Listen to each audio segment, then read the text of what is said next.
Hey everyone, and welcome back to the StarCraft 2 Zombiebounty Community YouTube channel. Today we have a very special game for you that we'll be watching one of our community members, Triss OD, who's been in the community now for a couple of years, do what I think is one of the fastest Protoss max outs that I've seen on Golden Microjail. This is typical Golden Microjail on Extreme. He's starting here in the center. And in this game, I think he does a very impressive 7-minute and 30-second max out. And so I thought it would be interesting to watch how he does it. This is my first time watching the game. And so let's watch here as we see his build and see how he kind of pulls it off. So right from the get-go we see that he opens with gases and very careful positioning of his pylons, which makes a lot of sense because as you see here you need that power range on the pylon to reach far enough to the right and far enough to the left to start creating that wall, especially when you're starting in the center position.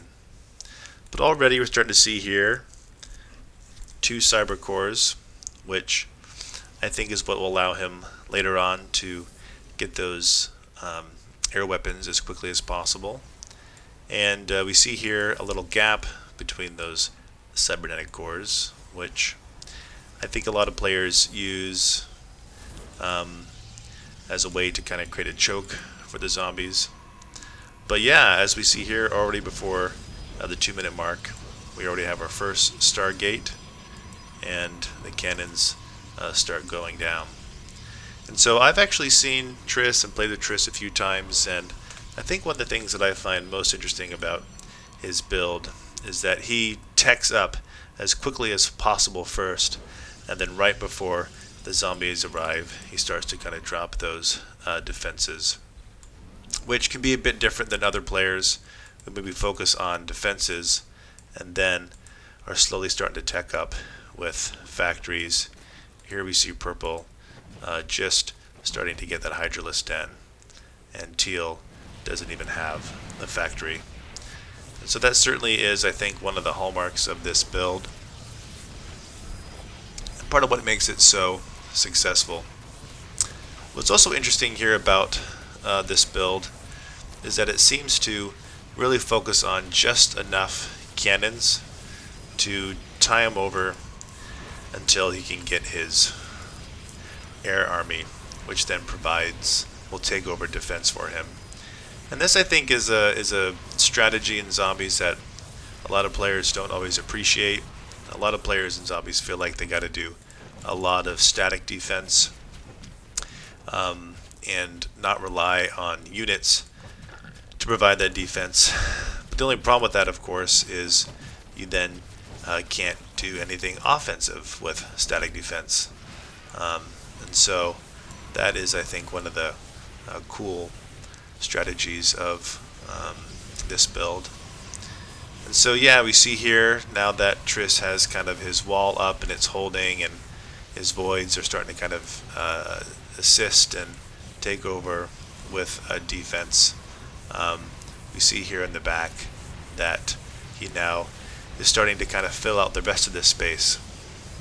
What's also interesting, though, is the fact that he seems to be rushing a mothership. So before he even has his third void ray, he gets that mothership quickly. So I'm curious to see what he does with that and why he chooses to kind of go with that quick mothership. But yeah, one of the things that I think probably allowed Triss to have such a successful max out is that he does really good SimCity. If you don't know what that term means, SimCity is the way in which a player kind of lays out their base in a very careful way so that they can maximize all the space. So if you see here, he has gotten his build down to 8 Stargates in such a very tiny spot, and filling every single crevice with pylons, which allows them to get that maximum amount of supply. Whereas other players, instead of doing SimCity, try to build out their bases so they can kind of recapture that space, so they can then use it to build things like mass starports, or in this case for yellow, mass hatchery. Triss does the opposite. He seems to be staying very tight, and with those double cyber cores, he's already at 101, which is great, and which is, as we see here, which is pretty typical for the middle starting position. You're getting so many zombies that you can kind of encroach on the space your probes are working in, because resources are kind of coming in now more from the zombies than they are from kind of your workers. So here we are. It's 5 minutes and 58 seconds. He is pumping out, let's see, 8 carriers at a time, and using that cloak as a way to kind of give himself some reprieve to repair these cybernetic cord shields, and also preserve his army against the anti-air zombies. So whereas he is, already got a substantial army, we can see here compared to another player, who just is using their money wisely and their space wisely to kind of get that army up.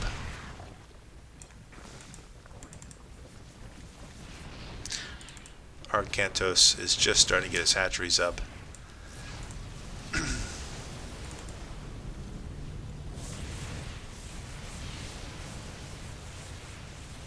Oh, look at that. He even got his 9th Stargate in there, which really allows him to be able to pump out those carriers at just an incredibly fast rate.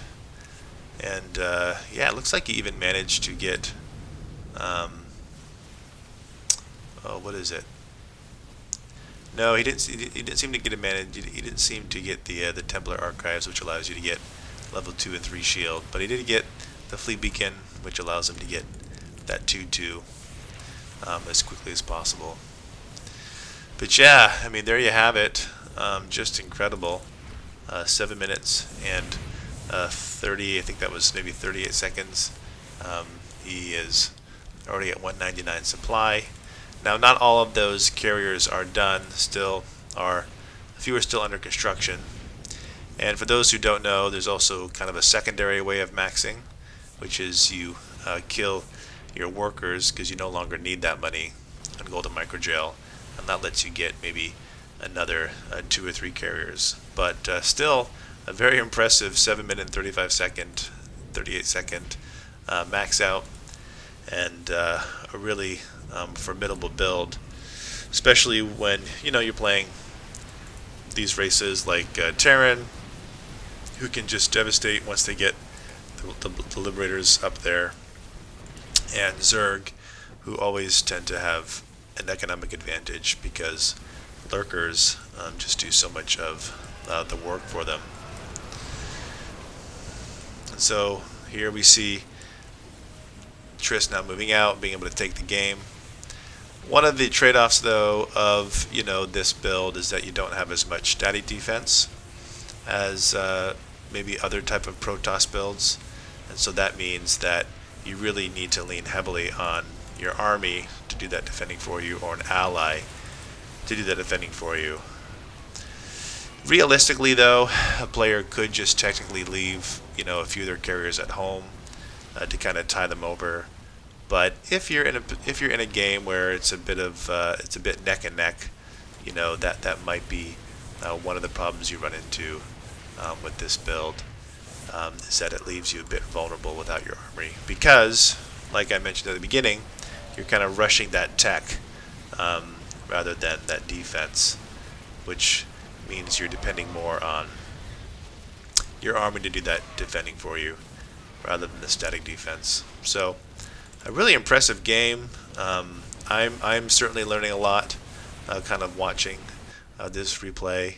A lot of dynamics and strategies and tactics here that hopefully are interesting for you, as they are interesting for me as well. So anyways, hope you enjoyed that this replay review of this incredible 7 minute and change max out. And yeah, I hope to see you online in your next Golden Micro Jail game, maybe trying this build out. Alright, good luck, have fun, and I'll see you online.